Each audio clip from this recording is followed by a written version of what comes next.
Biden also got a big response while addressing the issue of abortion when he said, "We're about to find out how much political power women have."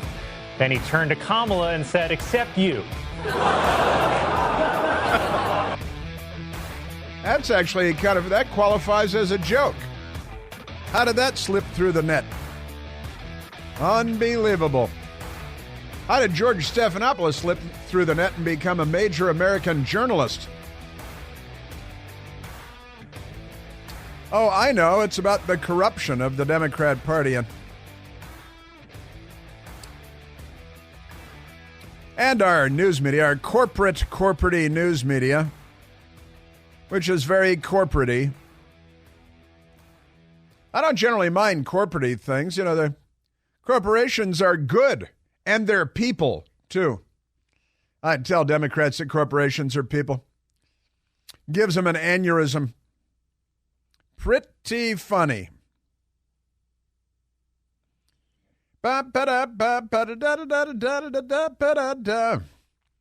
Former advisors sound the alarm that Trump praises despots in private and on the campaign trail. Pretty crazy stuff. You know, President Trump, I think, came to Washington and he had some instant relationships that didn't go very well. Would you say that it'd be fair to say? I think that might be fair to say. A lot of relationships President Trump had, even with people in his own administration, that didn't go very well. Remarkable times we're in. But right now, let's get to George Stephanopolous, because Stephanopolous, he's got a TV show. How many TV shows does he have? Does he have more than one TV show? Because he's a Democrat Party apparatchik. He is an operative of the Democrat Party. And ABC News pays him $17 million a year, reportedly, to speak on behalf of the Democrat Party and the left and all of their causes and all of their... He never had any background in journalism. He had a background working for the Clinton White House and before that for Democrats on Capitol Hill. And then suddenly, like magic, he was qualified to be a famous network news anchorman. Because it is good to be a Democrat, isn't it? Boy, is it good to be a Democrat. And yesterday, he had George Stephanopolous on ABC Fake News. It's not really news. It's just the Democrat Party on TV, like so many other things. But he had Congresswoman Nancy Mace on his program. And the whole point that George Stephanopolous was getting at, and he was just annoying and, every now and then they prove that they can aggressively pursue a line of questioning, but never with people that they sit there and smile and they're playing footsie under the table and rubbing each other's thighs and doing all kinds of ridiculous things, being Democrats. But George Stephanopolous with Congresswoman Nancy Mace, and he thinks he's really sticking it to her and getting her because, well, Trump was accused by this E. Jean Carroll woman of sometime in the 1990s, she's not sure what year, she met Donald Trump by the dressing rooms at the Bergdorf Goodman department store in New York City by the Plaza Hotel, which I think President Trump owned. And she said, yeah, and President Trump she said they had sex, right? And then she said, but it wasn't voluntary. But she didn't mention it for, 40 years? I think 40 years, 4 decades. I think, isn't that right? Maybe it was only 3 decades. I think it was 4 decades. And she couldn't remember what year it was, but approximately, maybe it was the early 90s, but she couldn't tell you exactly what year. She had no credibility. There was no evidence to support her claim, none whatsoever. She sued him civilly because, and by the way, the Democrats in New York did away with the in Albany at the State House. They voted to do away with the statute of limitations for accusing someone of sexual assault.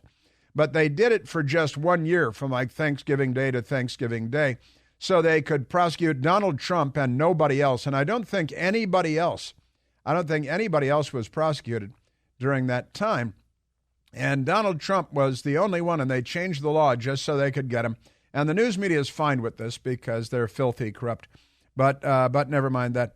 And so E. Jean Carroll was awarded an enormous sum of money completely out of proportion to what her earning potential had been and everything else. But, $80-something million. And so George Stephanopolous was really going to nail Congresswoman Nancy Mace, who has nothing to do with E. Jean Carroll or Donald Trump. But he decided he was going to pursue this, and he kept saying that the judges found him liable. It was only a civil case, not a criminal case, so he wasn't found guilty. He was found liable for sexual abuse. But George Stephanopolous changed that and said rape. And he said it, 10 times? I think 10 times. So Stephanopolous is saying, yeah, well, you support President Trump, and he was found liable for rape 4 decades ago or something with no evidence whatsoever, and being ordered to pay tens and tens of millions of dollars to a woman who went on with Manderson Cooper and talked about how sexy rape was and was flirting with him. And Anderson Cooper was embarrassed and kind of freaked out by the weird freak show interview that he was doing with this woman. And it was all about lynching Trump on behalf of the Democrat Party. George Stephanopolous yesterday badgering Congresswoman Nancy Mace. And you've endorsed Donald Trump for president. Judges and 2 separate juries have found him liable for rape and for defaming the victim of that rape. How do you square your endorsement of Donald Trump with the testimony we just saw? Well, I will tell you, I was raped at the age of 16. And any rape victim will tell you, I've lived for 30 years with an incredible amount of shame over being raped. I didn't come forward because of that judgment and shame that I felt. And it's a shame that you will never feel, George. And I'm not going to sit here on your show and be asked a question meant to shame me. Pretty good response by her. Now, unfortunately, she's not a lawyer who is in the middle of this whole thing. But you could have said something more. She could have said something more. Like, for example, hey, George, and let me share with you a tweet by the great one by Mark Levin on his Mark Levin Show Twitter, his X. Hey, George, how could you be a top advisor to a president, Bill Clinton, who is accused of rape and molesting women for decades? Actually, you ran the White House war room that smeared those women. In fact, how the hell did you wind up a, quote, journalist, end quote, on ABC News? What a pathetic joke. Mark Levin, 100% right. And honestly, Nancy Mace said, I'm sorry. And it's true. And then they made a documentary film called The War Room that made them all into heroes. And then Stephanopolous became a multi-million-dollar a year journalist without being a journalist at all. George Stephanopolous, yesterday with Nancy Mace, she's like, why are you throwing this at me? I was raped when I was 16 years old. But he wasn't done. And again, he was not found guilty of rape. Byron York, the great reporter Byron York, also wrote on X, the dishonesty of Stephanopoulos' interview is striking. He says 10 times that Trump was found, quote, liable for rape, end quote, in the E. Jean Carroll case. He says the jury found Trump, quote, liable for rape, end quote. In fact, the jury specifically found him not liable for rape. It found him liable for, quote, sexual abuse, end quote. The judge later tried to spin the decision, citing laws that did not apply, to argue that the jury implicitly found Trump liable for rape. Completely false, untrue, crooked Democrats in judges' robes. In the absence of any actual jury finding of rape, the judge guessed that the jury's decision, quote, necessarily implies, end quote, rape. Stephanopoulos, in spite of the jury's written findings, on 10 occasions said Trump had been found legally liable for rape. And none of that is true, of course. Why not just be accurate and say Trump was found liable for sexual abuse? Does anyone think that sounds good? Did ABC think it would be letting Trump off easy by accurately citing the jury's verdict? And very good stuff. George Stephanopolous and Nancy Mace yesterday. It's actually not about shaming you. It's a question about Donald Trump. No, you are shaming me. You've endorsed Donald Trump for president. Right. Donald Trump has been found liable for rape by a jury. Donald Trump has been found liable for defaming the victim of that rape by a jury. It's been affirmed by a judge. It was not a criminal court case, number one. Number two, I live with shame. And you're asking me a question about my political choices, trying to shame me as a rape victim, and I find it disgusting. And Nancy Mace did correctly point out it's not a criminal case. It's not a criminal court. And you keep using these words, George Stephanopolous. And he was found guilty of defaming her by saying that never happened. She had no evidence, much less proof, that it did happen. And a crooked Democrat jury in New York has ordered him to pay, $83 million or something, 83.3 if that's the number off the top of my head, for defaming her by saying, I did not do that. That did not happen. Oh, you're defaming her because she says it did happen, but she has no evidence that it did. It's one of the most corrupt decisions in modern history. And then Stephanopolous, you hear him getting all aggressive on her. And he's getting aggressive. Nancy Mace. And quite frankly, E. Jean Carroll's comments when she did get the judgment, joking about what she was going to buy, it makes it harder for women to come forward when they make a mockery out of rape, when they joke about it. Doesn't it make it harder for women to come forward when they are It makes it harder when other women joke about it, and she's joked about it. And I find it offensive. And I also find it offensive that you're trying to shame me with this question. I'm not trying to shame you. You are. She should have called him harsher names. I actually met Paula Jones, who was sexually assaulted by Bill Clinton. That was in the hotel room in Little Rock, Arkansas. I went to that hotel with Paula Jones when I was working for CNN and covering the Bill Clinton story. Went to Little Rock and met with Paula Jones, went to that hotel, had her tell us the story.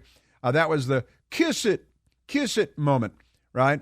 And honestly, it's just amazing. It's appalling how corrupt our news media is. And Juanita Broaddrick, who Bill Clinton raped, and she has been very consistent and didn't wait 40 years and told her story. And I've met Juanita Broaddrick, too, and spoken to Juanita Broaddrick, and she's a wonderful woman and a lovely one. Paula Jones, that's when Bill Clinton was governor, and she was an employee of the state, and he was ordering around like he was the emperor, and she was a serf. Absolutely amazing stuff. Yeah, and there were more, too, sexually assaulted by Bill Clinton in the White House, before the White House, when he was governor of Arkansas. And, yeah, talk to Juanita Broaddrick. But George Stephanopolous doesn't ask that because his rapist was Bill Clinton, and he worked for and licked the boots of Bill Clinton, the rapist, the serial rapist, multiple rapist. Just amazing. And does President Trump have a long pattern of this? No, but Bill Clinton does, and George Stephanopolous worked for him. Isn't that amazing? Just great. Rachel Maddow was interviewing E. Jean Carroll, and it got weird fast. You've talked about using some of Trump's money you're about to get to help shore up women's rights. Do you know what that might be, what that might look like? Yes, Rachel. Yes. Tell me. I had such great ideas for all the good I'm going to do with this money. First thing, Rachel, you and I are going to go shopping.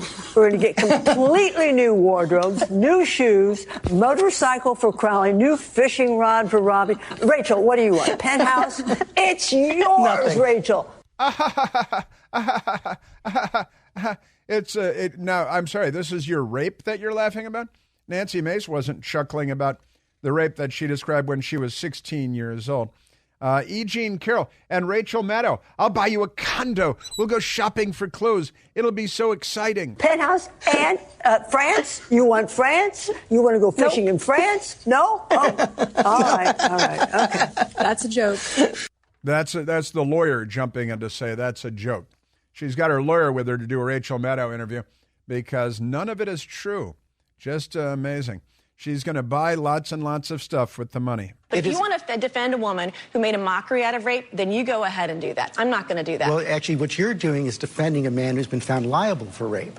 I don't understand how you can do that. Not in a criminal court of law. This was a civil judgment over sexual abuse, not rape, by the way, and she made a mockery out of it. Can we pull up the Washington Post headline right there? In fact, it has been shown to be rape. The judge affirmed that it was, in fact, rape. Donald Trump was found to have committed rape. That's just a fact. That is a civil judgment, not that a is criminal a lie. court. They're two very different things, and you know better. Well, I just showed you the facts. You know better. You that is a lie. You're very comfortable with what Donald and Trump what has you've done. done is offensive to women who've been raped. What you've done this morning is offensive. We'll let the viewers decide about that. I got to tell you, the serial rapist, Bill Clinton, with a long history, a storied history of his abuses of women, sexual assaults of women, kiss it, and honestly, Juanita Broderick and Paula Jones just scratching the surface on Bill. And that was your Lord and Master, George Stephanopolous, you intellectual dwarf.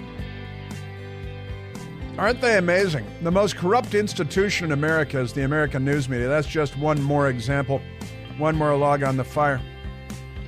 Extraordinary stuff. By the way, George, where's Tara Reid, sexually assaulted by Joe Biden? Bootlick boy. What you've done this morning is offensive. We'll let the viewers decide about that. Hey, it's Chris Plant, excited to tell you about our July 2024 Listener Sea Cruise. We'll be sailing around the British Isles, visiting Scotland and Ireland. Please join us. Visit ChrisPlantCruise.com. Now, I talked to you the other day about how we're killing people with kindness in the Gaza, dropping meals ready to eat, pallets of MREs, and killed, what was it, 4 or 5 were killed, and I think 11 were injured by the airdrops of supplies. Well, the U.S. Central Command on Friday, after I left the radio station, put out a statement, U.S. Central Command, March 8th, U.S. CENTCOM, and this is great because they finally decided to blame it on somebody.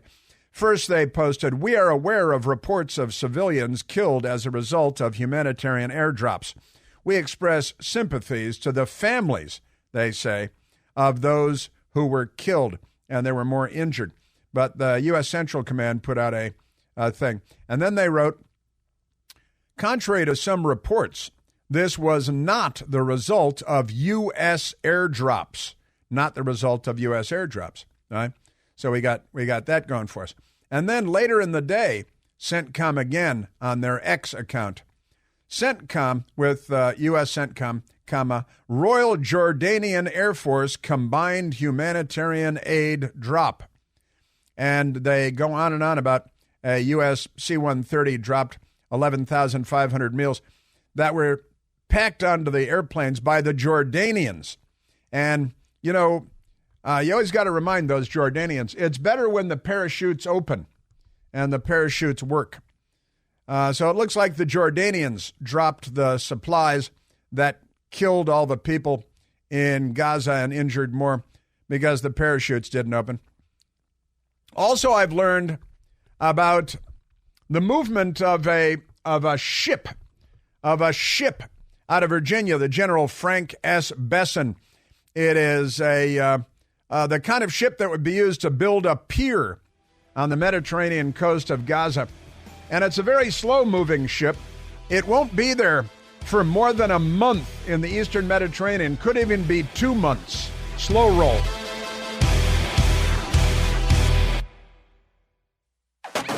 You know, when you're a Democrat, you can be really corrupt, and it's really not a problem because the news media is as corrupt as you are, maybe even more.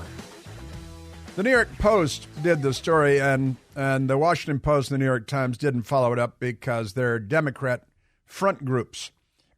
But there is a corrupt Democrat Senator, Sheldon Whiteman. Is that his name? Sheldon Whites Only. Sheldon, only whites allowed. Sheldon Whitehouse is his name. And you remember we found that he belonged to this whites only yacht club in Rhode Island, very exclusive, very old, very white yacht club. And then after years of this shaming him, they let a billionaire in from India or something like that. And they said, no, it's not whites only anymore, like it's been for 200 years. Sheldon Whiteman backed laws to benefit his wife's company and their financial interests, according to an ethics complaint. And Josh Christensen wrote the story at the New York Post, the most important newspaper in America right now. Democratic Senator Sheldon Whitehouse, a crusader for new ethics guidelines at the Supreme Court, was himself hit with an ethics complaint last month after backing 24 pieces of legislation that have benefited his wife's environmental consulting company. The conservative government accountability group Judicial Watch asked the Senate Ethics Committee to immediately investigate Whitehouse, a Democrat from Rhode Island, with his whites-only yacht club, very wealthy, alleging there was strong evidence that he violated ethics conflicts of interest rules, according to a copy of the February 21st complaint exclusively obtained by the New York Post. Senator Whitehouse, a.k.a. White Man, seemed to have stepped over the line of standard environmental legislative advocacy and used his Senate office to advance his and his wife's personal and financial interests, Judicial Watch President Tom Fitton said. And Tom Fitton is great. He's a serious guy, smart, not a fake, not corrupt like so many people in this town. The complaint further urged ethics panel chairman Chris Coons, the Democrat from Delaware, meaning it will never be done, and ranking member James Lankford, Republican from Oklahoma, who made some really bad decisions recently, to subpoena relevant parties should an investigation be launched.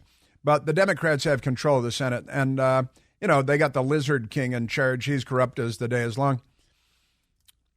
Whitehouse, 68 years old, has been dogged by ethics questions since his first years in the Senate, when he secured a $22 million federal grant for an offshore wind company, Deepwater Wind, that had hired his wife as a permitting consultant, the complaint states, citing contemporaneous reports from the local Rhode Island outlets, media outlets, and beyond.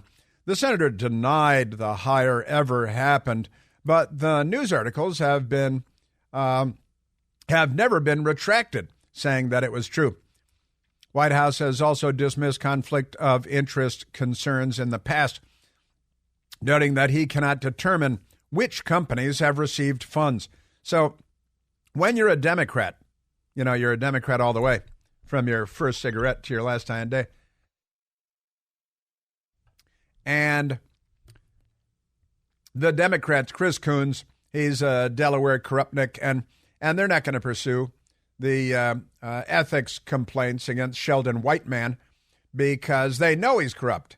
And his wife has benefited, and they've benefited over the years, and the whites-only club, and that's all fine. That's all good stuff. But there it is. That's important news. That's an important story because the truth matters, and corruption used to be bad. Now it's normal. And we have a news media, honestly, that just doesn't do the news media's job, the job that the news media is supposed to do. Truly extraordinary stuff. Got to say. Amazing. Now, with that also, another Democrat corrupt Senator Bob Menendez. Gold bars Bob. He's got the cash in the pockets hanging in the jackets in his closets at home. He's got the stacks of gold bars. He's got all this stuff. Didn't he have the child prostitutes in the Dominican Republic? That's no problem, because when you're a Democrat, this stuff all washes off in the hot tub with your friends in the media. Also today, updating Senator Bob Menendez. He pleads not guilty to obstruction charges in new federal indictment. Menendez's wife, Nadine, remember, she got the Mercedes-Benz out of the deal, right? Also pleaded not guilty to the new obstruction charges. New Jersey Democrat Senator Bob Menendez pleaded not guilty Monday to obstruction charges contained in a new federal indictment that added to the bribery and corruption charges he already faced. Menendez said, "Once again, not guilty, Your Honor." Menendez came to the court alongside his wife, Nadine, who also pleaded not guilty to the new charges. Federal prosecutors said the couple allegedly tried to make bribes that took the form of a new Mercedes-Benz and a mortgage payment look like loans. That's what the Biden family does, too. Everything is a loan, right? Oh, no, it's just a loan. I'm going to pay it back later. It's, I'm just wetting my beak. No problem. Menendez, his wife, 2 New Jersey businessmen, all of whom pleaded not guilty to the new obstruction counts, are scheduled to stand trial in May. The news media will bury it in a shallow grave. On last Tuesday, Judge Sidney Stein declined Menendez's request to adjourn the trial date in light of the new charges. From my standpoint, the judge said, the May 6th date stands. Got standpoint and stands in the same sentence, but okay. Good for the judge. Good for her. A third businessman who had been charged in the case, Jose Uribe, pleaded guilty and agreed to cooperate. That's big trouble for Gold Bars Bob, gotta say. The new indictment, which brings the total number of charges Menendez faces to 18, followed Uribe's plea. And he's cooperating, so big trouble. Big trouble for him. That's what I'm telling you. Also, Michael pointed out something quite fun. We have where is he now? A listener coming to us from Taipei. A nice ex-post. And I don't want to use all kinds of names and everything because people like to remain anonymous. But Chris Plant Show, Making Sense of the News. A listener from the Ruifang district in New Taipei City in Taiwan. That's pretty cool. And I'll just call you Jay. You can call me Jay. I'll just call you Jay in Taipei.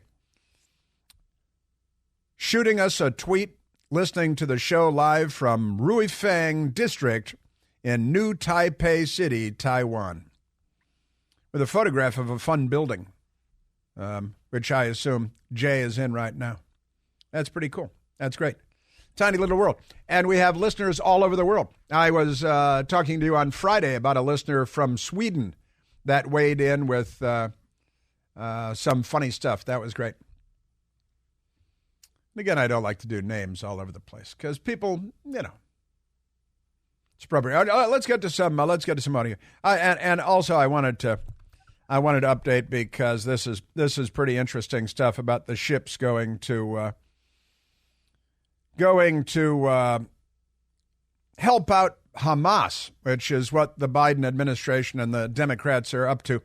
The U.S. Central Command announced the U.S. Army vessel, USAV General Frank S. Besson, LSV-1, from the 7th Transportation Brigade, 18th Airborne Corps, departed Joint Base Langley Eustis en route the Eastern Mediterranean. That's where you're going to find Israel and Hamas in the Gaza. And Biden and the Democrats desperately want to help out Hamas and the Gaza. And again, a small riot outside the Oscars last night in favor of Hamas. I thought the Jews ran Hollywood. I guess not anymore. What's up with that? That's pretty crazy.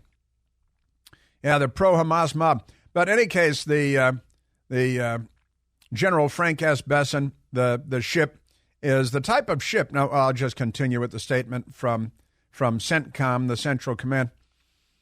So it left Joint Base Langley Eustis en route to the Eastern Mediterranean less than 36 hours after President Biden announced the U.S. would provide humanitarian assistance to the terrorists in the Gaza by sea. Besson, the ship, a logistical support vessel, is carrying the first equipment to establish a temporary pier to deliver vital humanitarian supplies to the enemies of civilization. But listen to this, because this is important news. This is how you slow roll the world. CENTCOM's announcement, they left out one little detail, and that those Army LSVs are referred to LSV. They call it low-speed vessels. That's a little joke that they use, because their top speed is 10 to 12 knots. So it could take the Besson at that rate of speed at least a month, and perhaps even 2 months, if they make a stop in Cyprus, to arrive in the Eastern Mediterranean to start building a pier for Hamas so the terrorists can carry out their murderous plans. Because, Also, there is another outrageous story that just popped as well. Peter Navarro, of the who I've met and I've had on my show on Newsmax, and was indicted and charged and then put on trial in Washington, D.C., where every Republican is guilty and every Democrat murderer is put back on the street. MSDNC is reporting now Peter Navarro has been directed to report to federal prison in Miami on March 19th to begin serving his 4-month sentence on criminal contempt of Congress charges. Now, this is exactly what Hunter Biden did, but the Republicans failed to charge him, and they should have. According to a new filing, Navarro's lawyers have asked the federal appeals court in D.C. to stay that surrender date, to put it on hold, and issue an order allowing Peter Navarro to remain free while he appeals his conviction. But the left all over the world puts their enemies in prison, from Vladimir Putin to Venezuela and Nicolas Maduro to the Biden administration and the Democrats in the United States of America. Isn't that amazing? Yes, sir. Trump aide Peter Navarro ordered to report to prison for a 4-month sentence, whereas Hunter Biden was in contempt of Congress, and he's going to be in contempt of Congress again when he refuses to show up for the. Now let's go to the. Where are we going to go here, Michael? To which one? NATO. Let's go to. Oh yeah, let's go to NATO. Oh yeah, because the NATO Secretary General was on CNN this morning. Now, let's play number 17. You're right. Let's play number. President Trump said this and got the Democrats with their panties in their wedge. One of the presidents of a big country stood up and said, well, sir, if we don't pay and we're attacked by Russia, will you protect us? I said, you didn't pay? You're delinquent? He said, yes, let's say that happened. No, I would not protect you. In fact, I would encourage them to do whatever the hell they want. You got to pay. You got to pay your bills. And the crowd cheered and laughed. You know, NATO's been sticking us with paying their bills for them for generations now. President Trump finally put his foot down and said, listen, you said you're going to pay 2% of your gross domestic product in the common defense. Why are you not doing that and sticking the American middle class in Kansas with paying your defense bills, you greedy, lazy, bonbon-sucking, fat Belgian pigs? It's not the Belgians specifically necessarily. Kate Bolden on CNN this morning had the NATO Secretary General on, Jens Stoltenberg. That was Donald Trump at a campaign rally. What's your reaction to that language? I mean, are you concerned about the direction the political debate is headed in the United States regarding NATO? Regarding NATO. And then, President Trump was right all along. I've been saying he's right all along. It's obvious that he's right along. They're sticking us with their bills again. And then this surprising moment occurred because the NATO Secretary General, Jens Stoltenberg, shocked Kate Bolden with this answer. The criticism has not mainly been against NATO, but the criticism coming from former President Trump has been against NATO allies not spending enough on NATO. And there things have really changed. Now more and more NATO allies are spending at least 2%, the NATO guideline of GDP on defense. And now Sweden joined today. They are spending more than 2%. So European allies and Canada are really making difference now by significantly increasing what they spend on defense.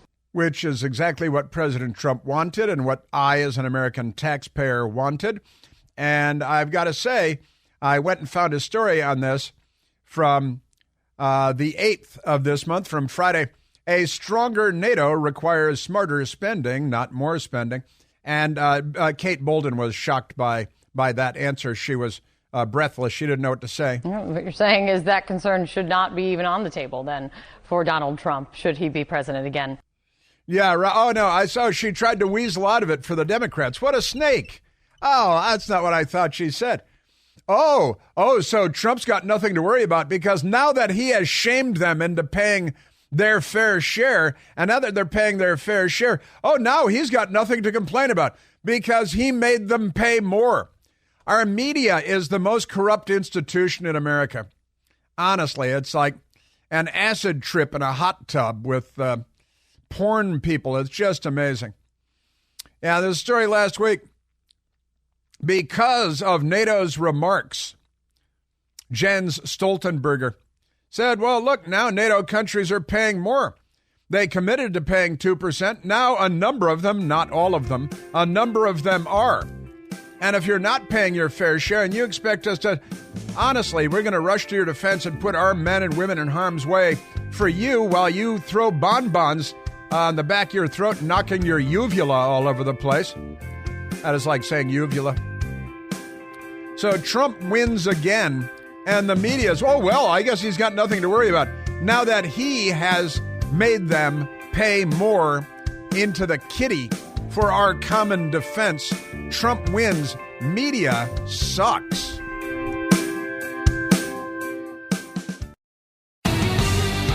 Now, Joe Biden was an amped-up, drug-addicted mess delivering the State of the Union, according to a Beverly Hills psychiatrist who gives drugs to Beverly Hills mental cases and on Adderall or speed or something. And then Joe Biden went out this weekend and had gaffe after gaffe. Here he is pleading with the crowd to send him to Congress so he can pass Roe versus Wade. In Pennsylvania, I have a message for you. What is it?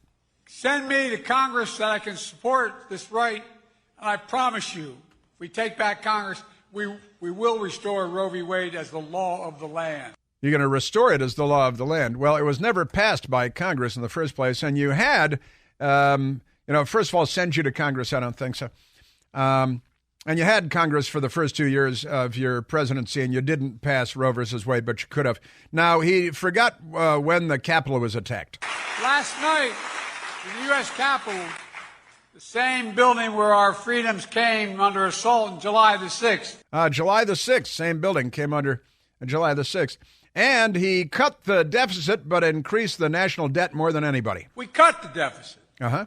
And we added more to the national debt than any president in his term in all of history, and under Donald Trump. And under Donald Trump. What? And we cut the deficit, and we added more to the national debt than any president in history, and under Donald Trump. What?